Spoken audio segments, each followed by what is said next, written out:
കള്ളവോട്ടുകളൊക്കെ എങ്ങനെ നടക്കുന്നു എന്നൊരു ഭാഗത്ത് പല മണ്ഡലങ്ങളിൽ നിന്നുമൊക്കെ ഉയർന്നു വരുന്നുണ്ട്. അതോടൊപ്പം തന്നെ പത്തനംതിട്ടയിൽ നിന്ന് ഇപ്പോൾ ഉയർന്നു വരുന്ന ഒരു പരാതി എന്ന് പറയുന്നത് വോട്ട് മാറി വീഴുന്നു എന്നുള്ളതാണ്. ആന്റോ ആന്റണി UDF സ്ഥാനാർത്ഥി, അദ്ദേഹമാണ് ഇത്തരം ഒരു പരാതിയുമായി മുന്നോട്ട് വന്നിട്ടുള്ളത്. അദ്ദേഹത്തിന്റെ ഒരു വാക്കുകളിലേക്ക് നമുക്കൊന്ന് പോകാം. ഞങ്ങൾ അന്ന് തന്നെ ഈ വോട്ടിംഗ് മെഷീനെ കുറിച്ച് കംപ്ലൈന്റ് കൊടുത്തത്.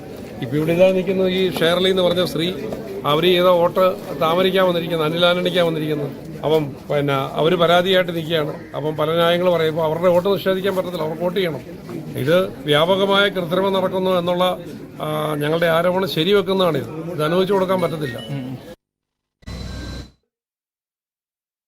സന്തോഷ് ചേരുന്നുണ്ട് പത്തനംതിട്ടയിൽ നിന്നും. സന്തോഷ്, കഴിഞ്ഞ ദിവസവും ഇത്തരത്തിലുള്ള ആരോപണങ്ങളൊക്കെ ഉണ്ടായിരുന്നു ഈ ആന്റോ ആന്റണിയുടെ ഭാഗത്ത് നിന്ന്. കാരണം കള്ളവോട്ടിനുള്ള സാധ്യതകൾ ഏറെയുണ്ട് എന്നൊക്കെയാണ് അദ്ദേഹം പറഞ്ഞിട്ടുണ്ടായിരുന്നത്. ഇപ്പോഴിതാ വോട്ട് മാറി വീഴുന്നു എന്നുള്ളൊരു ആരോപണമാണ് അദ്ദേഹം ഉന്നയിക്കുന്നത്. എന്തൊക്കെയാണ് അദ്ദേഹം പറയുന്നത്? ഭദ്ര, ഇന്ന് രാവിലെ ഒരു 11 മണിയോട് കൂടിയാണ് പത്തനംതിട്ട കുമ്പഴ വടക്ക് SNDP സ്കൂളിൽ 1-ാം നമ്പർ ബൂത്തിലാണ് ഈ പ്രശ്നം ഉണ്ടായത്. ഷേർലി ഷിബു എന്ന ഒരു വനിത ചെയ്ത വോട്ട്, ആ വോട്ട് മാറി അനിൽ ആന്റണിക്കാണ് വീണതെന്ന് പറയുന്നു. അതിനവർ പറയുന്ന കാര്യം, മെഷീനിൽ വോട്ട് ചെയ്ത ശേഷം അതിന്റെ ചിഹ്നം തെളിഞ്ഞത് താമരയ്ക്കാണ്, അനിൽ ആന്റണിക്കാണ് അതിന്റെ ചിഹ്നം തെളിഞ്ഞത് എന്ന നിലയിലാണ് അവർ ആരോപണം വെച്ചത്. അതേ തുടർന്ന് ഇവിടെ ഒരു 15 മിനിറ്റോളം വോട്ടിംഗ് നിർത്തിവെക്കുന്ന സാഹചര്യമുണ്ടായി. അതിനെ തുടർന്ന് അധികാരികളും അതോടൊപ്പം തന്നെ പോലീസ് ഉദ്യോഗസ്ഥരുമെല്ലാം വന്ന് വീണ്ടും വോട്ടിംഗ് നടത്തി. അപ്പോൾ വോട്ടിംഗ് നടത്തിയ സമയത്ത് ഇത് അങ്ങനെയല്ല, കൃത്യമായി തന്നെയാണ് വോട്ട് വീഴുന്നതെന്ന് കണ്ടെത്തുകയും പിന്നീട് ആ വോട്ടെടുപ്പ് തുടരുകയുമാണ് ചെയ്തത്. എന്നാൽ ആന്റോ ആന്റണി UDF സ്ഥാനാർത്ഥി ആന്റോ ആന്റണി ഇവിടെ എത്തുകയും തുടർന്ന് ഈ സ്ത്രീക്ക് വോട്ട്, അതായത് ഈ ഷേർലി ഷിബു എന്ന സ്ത്രീക്ക് വീണ്ടും വോട്ട് ചെയ്യാനുള്ള അവസരം ഉണ്ടാവണമെന്ന് പറയുന്നു. പക്ഷേ ഷേർലി ഷിബുവിനോട് പ്രിസൈഡിംഗ് ഓഫീസേഴ്സ് പറഞ്ഞത്, ഇനി നിങ്ങളൊരു വോട്ട് ചെയ്യുകയാണെങ്കിൽ ആ വോട്ട് കൃത്യമായിട്ടാണ് വീഴുന്നതെങ്കിൽ നിങ്ങൾക്ക് പിഴയും 6 മാസം തടവും അടക്കമുള്ള ശിക്ഷ ഉണ്ടാവും എന്നാണ് പറഞ്ഞത്. ആ ഒരു വിഷയം കൂടി ആണ് ആന്റോ ആന്റണി ഇവിടെ ഉയർത്തുന്നത്. അവർക്ക് തീർച്ചയായിട്ടും അവരുടെ വോട്ട് ചെയ്യാനുള്ള അവകാശമുണ്ട്. അപ്പൊ ഈ പ്രിസൈഡിംഗ് ഓഫീസേഴ്സ് പറഞ്ഞ തരത്തിലുള്ള ഒരു ക്ലോസ് തെരഞ്ഞെടുപ്പ് കമ്മീഷന്റെ ചട്ടത്തിലില്ല. അതുകൊണ്ട് തന്നെ അവർക്ക് വോട്ട് ചെയ്യണം എന്നുള്ള നിലയിൽ തന്നെയാണ് ആന്റോ ആന്റണി ഇവിടെ എത്തി പ്രതിഷേധിക്കുന്നത്. ഭദ്ര, ശരി. പത്തനംതിട്ടയിൽ അതേസമയം എങ്ങനെയാണ് പോളിംഗ് പുരോഗമിക്കുന്നത്? സന്തോഷ്.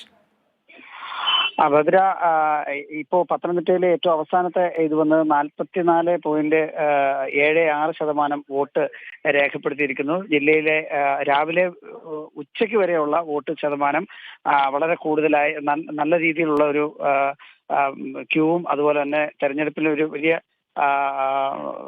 എല്ലാ വോട്ടർമാരും എത്തുന്ന ഒരു സാഹചര്യവും ഉണ്ടായിരുന്നു. എന്നാൽ ഉച്ചയോടുകൂടി ആ വോട്ടെണ്ണൽ അല്പം മന്ദഗതിയിലായി.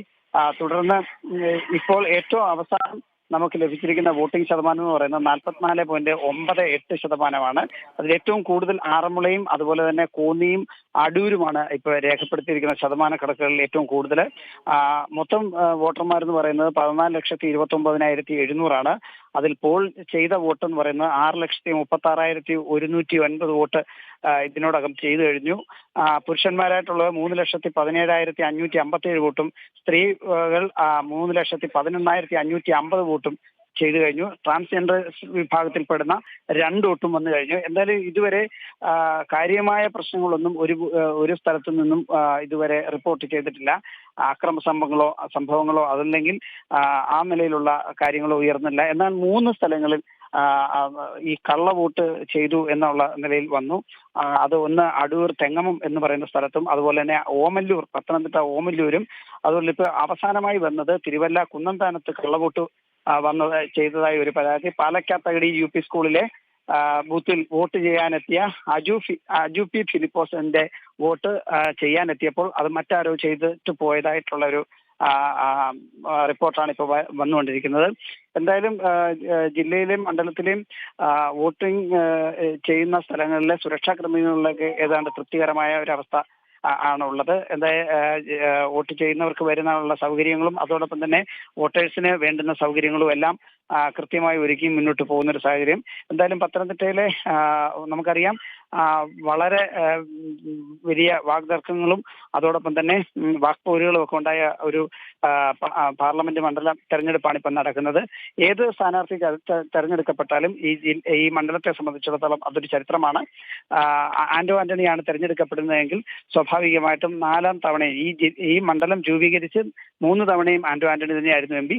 4ാം തവണ അദ്ദേഹം തെരഞ്ഞെടുക്കപ്പെടുകയാണെങ്കിൽ 4 തവണ ഈ മണ്ഡലം രൂപീകരിച്ചതിന് ശേഷം 4 തവണയും തെരഞ്ഞെടുക്കപ്പെടുന്ന ആളാകും. അതല്ല ഇനി മറ്റേതെങ്കിലും അനിൽ ആന്റണിയോ അല്ലെങ്കിൽ LDF സ്ഥാനാർത്ഥി ഡോക്ടർ തോമസ് ഐസക്കോ ആണ് തെരഞ്ഞെടുക്കപ്പെടുന്നതെങ്കിൽ ഈ മണ്ഡലം രൂപീകരിച്ചതിന് ശേഷം ആദ്യമായി മറ്റൊരു മുന്നണിയിലേക്ക് ഈ മണ്ഡലം ചുവടുവെക്കുന്ന ഒരു ചരിത്രപരമായ സാഹചര്യം ഉണ്ടാവും. അത് എന്തായാലും അവസാന തെരഞ്ഞെടുപ്പ് പ്രചാരണത്തിന്റെ അവസാന സമയങ്ങളിൽ നമ്മുടെ പത്തനംതിട്ട മണ്ഡലത്തിൽ ഉണ്ടായ ഒരു കൊട്ടിക്കലാശം നമ്മൾ കണ്ടതാണ്. ഓരോ മുക്കിനും മൂലയിലും വലിയ ആവേശമുണ്ടായി. ആ ആവേശത്തെ ഈ ഉച്ചവരെയുള്ള കണക്കെടുപ്പ് നോക്കുമ്പോൾ ആ ആവേശത്തെ വോട്ടാക്കി ബൂത്തുകളിൽ എത്തിക്കാൻ മുന്നണികൾക്ക് കഴിഞ്ഞിട്ടുണ്ട് എന്നാണ് വിലയിരുത്താൻ. എന്തായാലും ആ നിലയിൽ ഒരു ഇനി ഉള്ള സമയം കൂടി ആ നിലയിലുള്ള ഒരു വോട്ടിംഗ് ശതമാനം ഉയർന്നാൽ കാര്യമായ ഒരു വോട്ടിംഗ് ശതമാനത്തിലേക്ക് അത് മാറും. മുൻ വർഷത്തേക്കാൾ വലിയൊരു വോട്ടിംഗ് ശതമാനമായി മാറും. അങ്ങനെയെങ്കിൽ ഏത് മുന്നണിക്കാണ് ഈ സീറ്റ്, പ്രത്യേകിച്ചും ഈ 4 വർഷമായി ആന്റോ ആന്റണി 3 തവണയായി ആന്റോ ആന്റണി കൈവശം വെച്ചിരിക്കുന്ന ഈ സീറ്റ് ആർക്ക് എന്നുള്ളതിനെ ഒരു പ്രവചനാതീതമായ ഒരു തെരഞ്ഞെടുപ്പ് തന്നെയായി മാറും. ശരി, സന്തോഷാണ് പത്തനംതിട്ടയിലെ വിശദാംശങ്ങൾ നൽകിയത്. പത്തനംതിട്ട